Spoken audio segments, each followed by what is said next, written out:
des badauds qui fouillaient dans une décharge d'ordures près d'un marché à Jesco, dans la commune de Yopougon, ont découvert 2 corps sans vie de bébés. Les révélations d'un témoin oculaire joint par l'Infodrome. Le marché situé sans les encablures d'un établissement secondaire au quartier de Yopougon-Jesco grouillait du monde le vendredi 20 mai 2022. Tout allait bien jusqu'à ce qu'aux environs de 18h, un fait et non des moindres a attiré l'attention des commerçants, passants et curieux qui se trouvaient dans ce périmètre au moment des faits. Voici comment les cadavres des enfants ont été découverts. Il s'agit en effet de la découverte de 2 corps d'enfants, des bébés, dans la décharge de poubelle. Hier, vendredi 20 mai 2022, note de la rédaction, aux environs de 18h, on est allé vider nos poubelles parce que nous, on travaille dans le marché.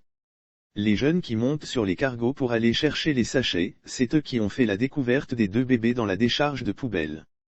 Aussitôt, nous avons appelé les sapeurs-pompiers, a relaté un témoin oculaire joint par l'Infodrome. Les pompes funèbres ont emporté les corps des 2 bébés quelques instants après, les sapeurs-pompiers ont démarqué sur les lieux. Les sapeurs-pompiers sont venus pour faire le constat d'usage. Quand ils sont arrivés, ils ont bien vu les bébés morts et ils sont retournés.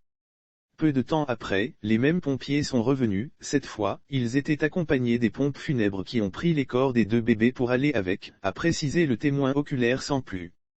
Lire aussi Grand Bassam, 10 enfants partis à la plage, périssent dans la mer, un corps déjà repêché. Il faut signaler que ce n'est pas la première fois que de telles découvertes macabres se font en Côte d'Ivoire. En fait, avant même l'épisode de Jesco, un étudiant a été retrouvé pendu dans un champ de Tex à Couteau, dans le nord du pays, le 17 mai 2022. C'est le lieu d'appeler les parents à une extrême vigilance. Ils doivent surveiller leurs enfants de bas âge et prodiguer des conseils à ceux qui sont un peu grands afin de savoir se comporter face à des inconnus.